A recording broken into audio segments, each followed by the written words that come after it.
പത്തനംമാറ്റ സീരിയലിന്റെ ഇന്ന് വൈകിട്ടത്തെ എപ്പിസോഡിന്റെ റിവ്യൂ ആണ് തുടർന്ന് നിങ്ങൾ കേൾക്കുവാൻ പോകുന്നത്. അതിനു മുൻപായി ഈ ചാനൽ ഇതുവരെയും നിങ്ങൾ സബ്സ്ക്രൈബ് ചെയ്തിട്ടില്ല എങ്കിൽ ദയവ് ചെയ്ത് സബ്സ്ക്രൈബ് ചെയ്യുകയും വീഡിയോ ഇഷ്ടപ്പെട്ടാൽ ലൈക്ക് ചെയ്യുകയും ചെയ്യണമെന്ന് പ്രത്യേകം ഓർപ്പിക്കുന്നു. ഇന്നത്തെ എപ്പിസോഡിന്റെ ആരംഭത്തിൽ തന്നെ കാണിക്കുന്നത് അനാമിക തന്റെ വീടിന്റെ വാതിൽക്കലേക്ക് ഒരു ഓട്ടോറിക്ഷയിൽ ചെന്നിറങ്ങുന്ന രംഗമാണ്. വണ്ടിയുടെ ശബ്ദം കേട്ടുകൊണ്ട് രേവതി പുറത്തേക്ക് ഇറങ്ങി വരുമ്പോൾ അനാമിക വലിയ സങ്കടത്തോടു കൂടി അകത്തേക്ക് നടന്നു കയറുകയാണ്. എന്താ മോളെ? അയ്യോ, വീണ്ടും മോളെ അവൻ തല്ലിയോ? രേവതിയുടെ ഈ ചോദ്യത്തിന് അനാമിക, അവനല്ല അവളാണ് തല്ലിയത്, അവന്റെ കാമുകി നന്ദു. പെട്ടെന്ന് വേണു അവിടേക്ക് ഇറങ്ങി വന്നിട്ട് ചോദിക്കുകയാണ്, അവളെന്തിനാണ് മോളെ തല്ലിയത്? നടന്നതൊന്നും വിസ്തരിച്ച് പറയാൻ എനിക്കിനി വയ്യ. അവൻ അവളുടെ പിന്നാലെ നടക്കുകയാണ്. ഇപ്പോൾ അവന്റെ മുൻപിൽ വെച്ച് അവൾ എന്നെ തല്ലുകയും കൂടി ചെയ്തു. അവന്റെ വീട്ടിൽ വന്നാണോ തല്ലിയത് എന്ന് രേവതി ചോദിക്കുമ്പോൾ, അയ്യോ, അവന്റെ വീട്ടിൽ വന്നിട്ടൊന്നുമല്ല. അവളുടെ വീട്ടിലേക്ക് അവൻ പോയപ്പോൾ ഞാൻ അവന്റെ പിന്നാലെ പോയി, അവന്റെ അമ്മയ്ക്കും അപ്പച്ചിക്കുമൊപ്പം. അവരുടെ എല്ലാം മുമ്പിൽ വെച്ചാണ് അവൾ എന്നെ തല്ലിയത്. തല്ലുക മാത്രമല്ല, ഇടിക്കുകയും ചവിട്ടുകയും ഒക്കെ ചെയ്തു. ശരീരം ആസകലം എനിക്ക് വേദനയാണ്. ഇത് കേട്ടിട്ട് വേണു പറയുകയാണ്, ഞാൻ പറഞ്ഞതല്ലേ മോളെ, അവൾ കരാട്ടയും കളരിപ്പയറ്റും ഒക്കെ കഴിഞ്ഞ പെണ്ണാണെന്ന്. നാണമില്ലേ അച്ഛൻ ഇങ്ങനെ പറയാൻ? അവളെപ്പോലെ ഒരു പെണ്ണിനെ നിലയ്ക്ക് നിർത്തുവാൻ അച്ഛനെ കൊണ്ട് ഇതുവരെ കഴിഞ്ഞില്ലല്ലോ. അപ്പോൾ രേവതി പറയുകയാണ്, അനി മോളെ തല്ലിയത് പോട്ടേന്ന് വെക്കാം, പക്ഷേ അവൾ തല്ലിയത് അത്ര നിസ്സാരമായി കാണാൻ കഴിയുമോ വേണുവേട്ടാ? അച്ഛന് നിസ്സാരമായി കാണുവാൻ പറ്റും, അച്ഛനിതൊന്നും ഒരു പ്രശ്നമേ അല്ല എന്ന് അനാമിക. നിങ്ങൾക്ക് അവളുടെ വീട്ടിൽ പോയി നല്ല നാല് വർത്തമാനം പറഞ്ഞുകൂടെ മനുഷ്യ എന്ന് രേവതി ചോദിക്കുമ്പോൾ, പോണം. അവളുടെ അച്ഛൻ്റെയും അമ്മയുടെയും മുഖത്ത് നോക്കിയിട്ട് എനിക്കൊന്ന് സംസാരിക്കണം. എന്നെ അവൾ തല്ലിയ സമയത്ത് അവളുടെ അച്ഛനും അമ്മയും ഒന്നും അവിടെ ഇല്ലായിരുന്നു എന്ന് അനാമിക പറയുമ്പോൾ, ജാനകിയുടെയും ജലജിയുടെയും മുൻപിൽ വെച്ചല്ലേ മോളെ അവൾ നിന്നെ തല്ലിയത്, എന്നിട്ട് അവരാരും പ്രതികരിച്ചില്ലേ എന്ന് അനാമികയോട് രേവതി. ആരും പ്രതികരിച്ചില്ല. അതുപോലെയാണ് അവൾ എൻ്റെ നേരെ ചീറിക്കൊണ്ടുവന്നത്. എന്തെങ്കിലും കാരണമില്ലാതെ അവൾ തല്ലില്ലല്ലോ മോളെ എന്ന് വേണു ചോദിക്കുമ്പോൾ, കാരണം എന്താ? അനിയെ അവിടേക്ക് ക്ഷണിക്കുന്നത് അവളും അവളുടെ ചേച്ചിയും കൂടിയാണ്. ആ കാര്യം ചോദിച്ചുകൊണ്ട് ഞാൻ അവളുടെ ചേച്ചിയെ ഒന്ന് പിടിച്ചു തള്ളി. അതിൻ്റെ ദേഷ്യമാണ് അവൾ എൻ്റെ ദേഹത്ത് തീർത്തത്. ആഹാ, നീ എന്തിനാ മോളെ അവിടെ പോയിട്ട് അവളെ പിടിച്ചു തള്ളാൻ പോയത്? വേണുവിൻ്റെ ഈ ചോദ്യത്തിന് പലയാവർത്തി ഞാൻ അവനോട് പറഞ്ഞതാണ് അവിടേക്ക് പോകരുതെന്ന്. എന്നിട്ടും അവൻ പോയി. കുറെ ആയുർവേദ മരുന്നും വാങ്ങിക്കൊണ്ട്. അനിയത്തിയുടെയും ചേച്ചിയുടെയും ശരീരം നന്നാക്കാനുള്ള ലേഹ്യവുമായിട്ടായിരിക്കും അവൻ പോയത്. അപ്പം പിന്നെ എനിക്ക് നോവത്തില്ലേ? ഇത് കേട്ടിട്ട് രേവതി വേണുവിനോട് പറയുകയാണ്, വേണുവേട്ടാ, ഇതെങ്ങനെയെങ്കിലും പരിഹരിച്ചേ പറ്റുള്ളൂ. അതെ, ഞാൻ അവിടം വരെ ഒന്ന് പോകാം, അവളുടെ വീട് വരെ. നമ്മൾ പ്രതികരിക്കാതിരുന്നാൽ ശരിയാകില്ല എന്ന് പറഞ്ഞുകൊണ്ട് വേണു അപ്പോൾ തന്നെ അവിടെ നിന്ന് ഇറങ്ങുകയാണ്. വേണു പോയതിനു ശേഷം രേവതി അനാമികയോട് ചോദിക്കുകയാണ്, അനി വന്ന് വിളിച്ചത് കൊണ്ടാണ് മോൾ അന്ന് അവൻ്റെ ഒപ്പം പോയത്. ഇനി അവൻ വന്ന് നിന്നെ വിളിക്കുമോ? വിളിച്ചില്ലെങ്കിൽ ഞാൻ പോകുന്നില്ല. മോളെ, പോകാതിരുന്നാൽ എങ്ങനെയാ? നമ്മുടെ അവസ്ഥ അത്ര ദയനീയമല്ലേ? അപ്പോൾ അനാമിക, ആ വിഷം കലർന്ന പാല് അവളുമാരുടെ ചേച്ചി കുടിച്ചിരുന്നുവെങ്കിൽ അത്രയെങ്കിലും സമാധാനം കിട്ടുമായിരുന്നു. ഇപ്പോൾ അവളും എന്നെ ചവിട്ടി തേക്കാൻ നോക്കുകയാണ്. ഇത് പറഞ്ഞുകൊണ്ട് അനാമിക തൻ്റെ മുറിക്കകത്തേക്ക് കയറി പോവുകയാണ്. തുടർന്ന് കാണുന്നത് അനന്തപുരിയിലെ അയ്യപ്പന്മാർ ക്ഷേത്ര ദർശനത്തിന് നിൽക്കുന്ന കാഴ്ചയാണ്. പൂജാരി അവരുടെ അരികിലേക്ക് പ്രസാദവുമായി ഇറങ്ങി വന്നിട്ട് പറയുകയാണ്, 41 പോകണം എന്ന് കരുതിയവർക്ക് മകരവിളക്കിനും പോകുവാൻ പറ്റിയില്ല. എന്തായാലും ഇനി 20-ാം തീയതി വരെ നട തുറന്നിരിക്കും. ഇനി തടസ്സങ്ങളൊന്നും ഉണ്ടാവുകയില്ല എന്ന് വിചാരിക്കാം. അപ്പോൾ ജയൻ പറയുകയാണ്, വലിയ തടസ്സങ്ങളൊക്കെ ഒഴിഞ്ഞു പോയി തിരുമേനി. തുടർന്ന് ആദർശനെ നോക്കിക്കൊണ്ട് തിരുമേനി പറയുകയാണ്, മോൻ്റെ അമ്മായിയമ്മ എല്ലാ ദിവസവും ഇവിടെ വന്ന് പ്രാർത്ഥിക്കുന്നുണ്ട്, പ്രത്യേകിച്ച് ആപത്തുണ്ടായ എല്ലാവർക്കും വേണ്ടി. ആ സമയത്ത് അബി അത് കേട്ടിട്ട് മനസ്സിൽ മന്ത്രിക്കുകയാണ്, അവരുടെ മക്കൾക്ക് വേണ്ടിയായിരിക്കും പ്രാർത്ഥിക്കുന്നത്. എന്തായാലും നിങ്ങളൊക്കെ വിശ്വസിക്കുന്നത് പോലെ മല ചവിട്ടി തിരിച്ചു വരുമ്പോഴേക്കും എല്ലാ പ്രശ്നങ്ങൾക്കും പരിഹാരമുണ്ടാവും. കുടുംബത്തിൽ ശാന്തിയും സമാധാനവും തിരിച്ചു വരും. ഇത് തിരുമേനി പറയുമ്പോൾ, അങ്ങനെ ആവട്ടെ തിരുമേനി എന്ന് ജയൻ പറഞ്ഞിട്ട് വീണ്ടും എല്ലാവരും പ്രാർത്ഥനയിൽ മുഴുകുകയാണ്. അപ്പോൾ ആദർശ് മനസ്സിലിങ്ങനെ പ്രാർത്ഥിക്കുകയാണ്, ഞങ്ങൾ മല ചവിട്ടിയിട്ട് തിരികെ വരുമ്പോൾ എൻ്റെ അമ്മയുടെ എല്ലാ തെറ്റിദ്ധാരണകളും മാറി നയനയെ അമ്മ സ്നേഹിക്കണേ, എൻ്റെ പരദേവതകളെ, അമ്മേ, മഹാമായേ. തുടർന്ന് ആദർശ് നയനയുടെ വീട്ടിലെത്തി നയനയുമായിട്ട് സംസാരിക്കുന്നതാണ് കാണുന്നത്. ആദർശ് പറയുകയാണ്, നമ്മുടെ വിവാഹം കഴിഞ്ഞതിന് ശേഷം ഞാൻ ആദ്യമായിട്ടാണ് മലയ്ക്ക് പോകുന്നത്. ഇത്തവണത്തെ മലയ്ക്ക് പോക്കിന് ഒത്തിരി പ്രത്യേകതകളുണ്ട്. നമ്മളൊക്കെ ആഗ്രഹിക്കുന്നത് പോലെ എല്ലാം നടക്കട്ടെ. ഞാൻ മടങ്ങി വരുമ്പോൾ എല്ലാവർക്കും മാറ്റങ്ങൾ ഉണ്ടാവട്ടെ. അപ്പോൾ നയന പറയുകയാണ്, അങ്ങനെ ഒരു പ്രതീക്ഷയൊന്നും എനിക്കില്ല. പിന്നെ ഒരു പ്രാർത്ഥനയുണ്ട്, എൻ്റെ ഭർത്താവിനൊപ്പം അവിടെ വന്ന് താമസിക്കാൻ കഴിയണേ എന്ന്. ഞാൻ മടങ്ങി വന്നു കഴിഞ്ഞാൽ നിന്നെയും കൂട്ടിക്കൊണ്ട് ഞാൻ പോകാം. ഇല്ല ആദർശേട്ടാ, ആദർശേട്ടൻ്റെ അമ്മ വരണം എന്ന് പറയാതെ ഞാൻ അവിടേക്ക് ഇനി മടങ്ങി വരില്ല. അങ്ങനെ ഒരു വാശി വേണോ? അല്ല, അമ്മയ്ക്കിപ്പോൾ കുഴപ്പമൊന്നുമില്ലെങ്കിലും അനാവശ്യ ടെൻഷൻ കൊടുക്കരുത് എന്നാണ് ഡോക്ടർ പറഞ്ഞിരിക്കുന്നത്. ഞാനാണ് അമ്മയുടെ ഏറ്റവും വലിയ ടെൻഷൻ. അത് മനസ്സിലാക്കിയിട്ട് ഞാൻ മാറി നിന്നേ മതിയാവും. ആദർശേട്ടൻ വിഷമിക്കേണ്ട, ഈ വീട് ആദർശേട്ടൻ്റെയാണ്. ഇവിടെ എല്ലാ സൗകര്യങ്ങളുമുണ്ട്. ആദർശേട്ടന് എപ്പോൾ വേണമെങ്കിലും ഇങ്ങോട്ട് വരാമല്ലോ. അമ്മ അനുവദിച്ചാൽ ഇവിടെ വന്ന് താമസിക്കാം. ഇനിയിപ്പോൾ അങ്ങനെയൊക്കെ ചിന്തിക്കേണ്ടി വരും. എനിക്ക് താമസിക്കണമെന്ന് തോന്നുമ്പോൾ ഞാൻ ഇവിടെ വന്ന് താമസിക്കും, നീ അങ്ങോട്ട് വന്നില്ലെങ്കിൽ. കാരണം എൻ്റെ ജീവിതത്തിൽ അമ്മയെപ്പോലെ തന്നെ പ്രാധാന്യം നിനക്കുമുണ്ട്. നിന്നെപ്പോലെ ഒരു ഭാര്യയെ ഇനിയും ഞാൻ അവഗണിച്ചാൽ ദൈവം എന്നെ ശിക്ഷിക്കുന്നത് ഏത് തരത്തിലായിരിക്കുമെന്ന് എനിക്ക് പറയാൻ കഴിയില്ല. അതിലുപരി അമ്മയ്ക്കായിരിക്കും അതിൻ്റെ ദോഷങ്ങളുണ്ടാവുന്നത്. കാരണം നമ്മളെ തമ്മിൽ അകറ്റി നിർത്തുന്നത് അമ്മയാണ്. അത് കേട്ടിട്ട് നയന പറയുകയാണ്, ഞാനിപ്പോൾ ഏതു നേരവും പ്രാർത്ഥിക്കുന്നത് അമ്മയ്ക്ക് വേണ്ടി മാത്രമാണ്. കരളുദാനം ചെയ്തതുകൊണ്ട് മാത്രം കാര്യമില്ലല്ലോ, അത് സ്വീകരിച്ചവർക്കും അത് പ്രയോജനപ്പെടണ്ടേ. അമ്മ ആരോഗ്യത്തോടെ ഒരുപാട് കാലം ജീവിച്ചിരിക്കണം. അപ്പോൾ ആദർശ് നയനയോട് വീണ്ടും പറയുകയാണ്, എല്ലാവർക്കും ദക്ഷിണ കൊടുക്കണം, നീ വാ. ഇത് പറഞ്ഞ് അയാൾ വീടിനുള്ളിലേക്ക് കയറുകയാണ്.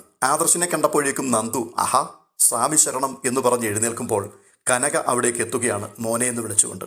ആദർശ് പറയുന്നു, ഞാൻ കടയിൽ വെച്ച് അച്ഛനെ കണ്ടപ്പോൾ ദക്ഷിണ കൊടുത്തിരുന്നു, അമ്മ ഇങ്ങോട്ട് നീങ്ങി നിൽക്ക്. തുടർന്ന് ആദർശ് കനകയ്ക്ക് ദക്ഷിണ കൊടുത്തിട്ട് പാദം തൊട്ട് വന്ദിക്കുകയാണ്.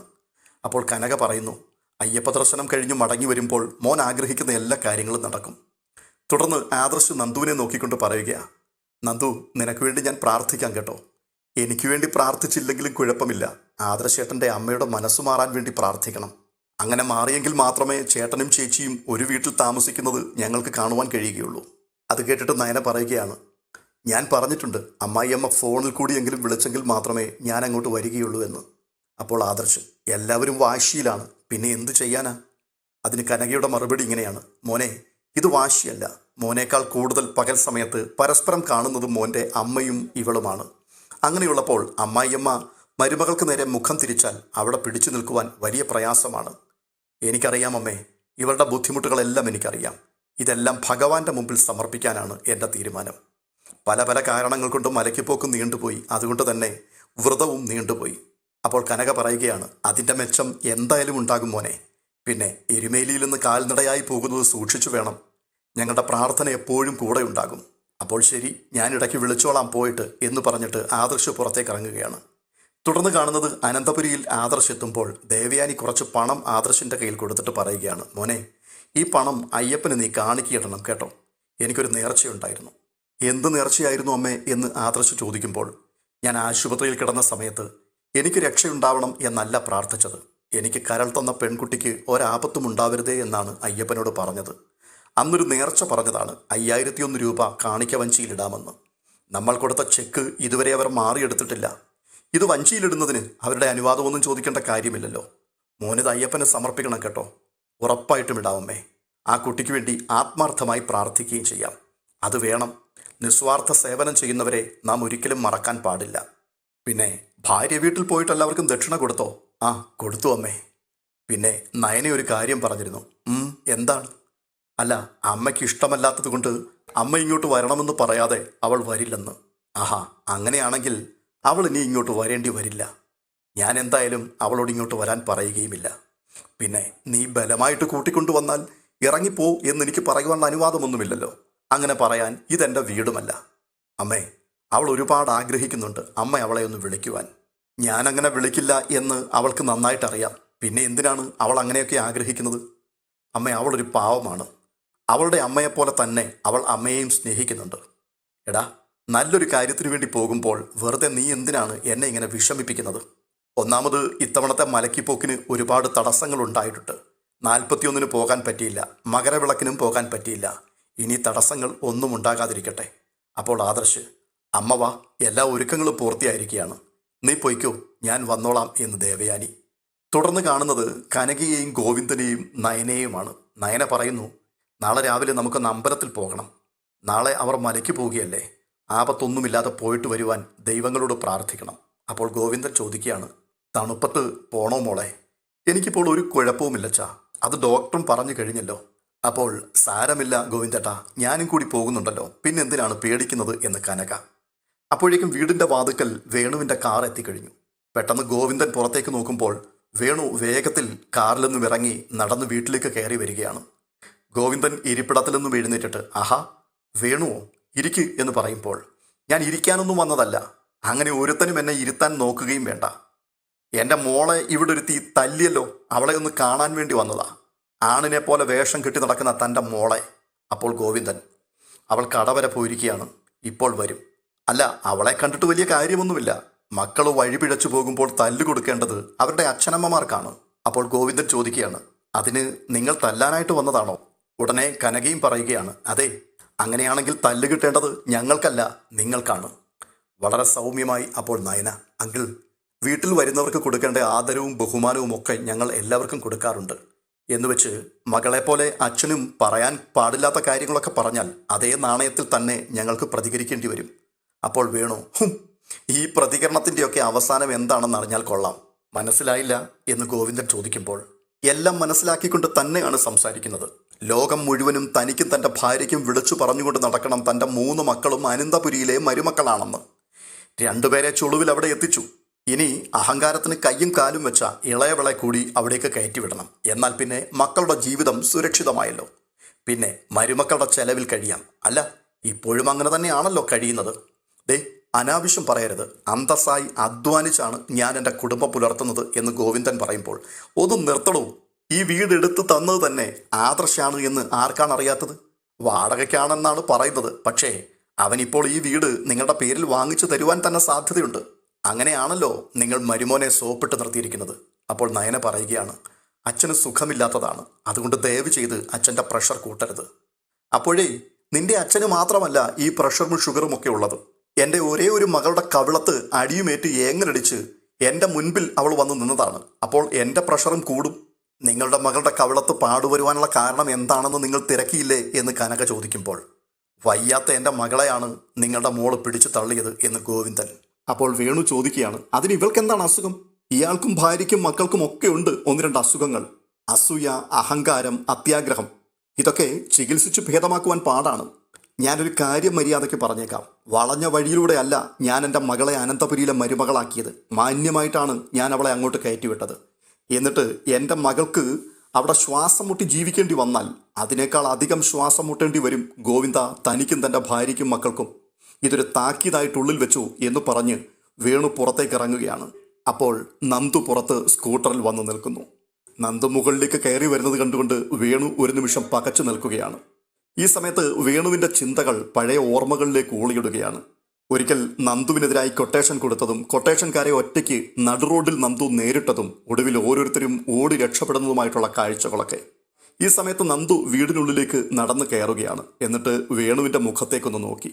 എന്നിട്ട്, മകളെ തല്ലിയതിൻ്റെ പ്രതികാരം ചോദിക്കാൻ ഇങ്ങേരു വരുന്നില്ലല്ലോ എന്ന് ഞാൻ ചിന്തിച്ചിരിക്കുകയായിരുന്നു. എന്തായാലും ഇപ്പോഴെങ്കിലും വന്നല്ലോ. അതെ, ഞാനാണ് അവളെ തല്ലിയത്. തല്ലുക മാത്രമല്ല, തൊഴിക്കുകയും ചെയ്തു. എന്താ, ദേ, അവളെ തല്ലിയതിൻ്റെ തരിപ്പ് ഇതുവരെ തീർന്നിട്ടില്ല. സംസാരം പരിധി വിട്ടു പോയാൽ പിന്നെ പ്രായവും പരിധിയും ഒന്നും നോക്കിയെന്നു വരില്ല. അതുകൊണ്ട് ഇവിടെ വന്ന് കൂടുതൽ ഭീഷണിയൊന്നും വേണ്ട കേട്ടോ. അപ്പോൾ വേണു പറയുകയാണ്, എന്നെ നിനക്കൊന്നും അറിയില്ല. അപ്പോൾ വീണ്ടും അനാമിക, എന്തൊക്കെ പറഞ്ഞാലും അവളുടെ അച്ഛനല്ലേ, പിന്നെ എന്തൊന്നറിയാനാണ്. എന്താ, തനിക്ക് തല്ലണോ എന്ന് ചോദിച്ചുകൊണ്ട് നന്ദു വേണുവിൻ്റെ നേർക്ക് നടന്നങ്ങടുക്കുകയാണ്. അപ്പോഴേക്കും ഭയപ്പെട്ട് വേണു പുറകിലേക്ക് മാറുന്നു. എന്നിട്ട്, കാണിച്ചു തരാം, ഞാൻ എല്ലാറ്റിനെയും കാണിച്ചു തരാം. കാശുള്ളവനോടാണ് കാശില്ലാത്തവൻ്റെ കളി. എല്ലാറ്റിനെയും ഞാൻ കാണിച്ചു തരുന്നുണ്ട്. ഇത് പറഞ്ഞിട്ട് വേഗം അയാൾ ഇറങ്ങി ഓടുകയാണ്. ഇത് കണ്ടിട്ട് നന്ദു പറയുകയാണ്, മിക്കവാറും അച്ഛനെയും അമ്മയും മകളെയും കൂടി തല്ലി ഒരു മൂലക്കിരുത്തേണ്ടി വരുമെന്നാണ് തോന്നുന്നത്. ആ വീട് വിട്ട് പുറത്തേക്ക് ഇറങ്ങി വണ്ടിയുടെ അരികിലെത്തിയിട്ട് വേണു തൻ്റെ മനസ്സിൽ പറയുകയാണ്, അവള് ദേഹത്ത് കൈവച്ചിരുന്നെങ്കിൽ ആകെ മോശമായി പോയേനെ. എന്തായാലും ഭാഗ്യത്തിന് രക്ഷപ്പെട്ടു. ഇത് പറഞ്ഞിട്ട് അയാൾ അവിടെ ഒന്ന് സ്ഥലം വിട്ടു. തുടർന്ന് കാണുന്ന കാഴ്ച, അനന്തപുരിയിൽ ശരണം വിളികളുമായി അയ്യപ്പന്മാർ മലയ്ക്ക് പോകുവാൻ ഇരുമുടിക്കെട്ടുകൾ തയ്യാറാക്കുന്ന കാഴ്ചയാണ്. ഇതോടുകൂടി ഇന്നത്തെ എപ്പിസോഡ് ഇവിടെ പൂർണ്ണമാവുകയാണ്. അടുത്ത എപ്പിസോഡിൻ്റെ റിവ്യൂമായി അടുത്ത ദിവസം വീണ്ടും എത്താം. ഈ ചാനൽ ഇതുവരെയും സബ്സ്ക്രൈബ് ചെയ്യാത്തവർ ദയവായി സബ്സ്ക്രൈബ് ചെയ്യുകയും വീഡിയോ ഇഷ്ടപ്പെട്ടുവെങ്കിൽ ലൈക്ക് ചെയ്യുകയും ചെയ്യണമെന്ന് പ്രത്യേകം ഓർപ്പിക്കുന്നു.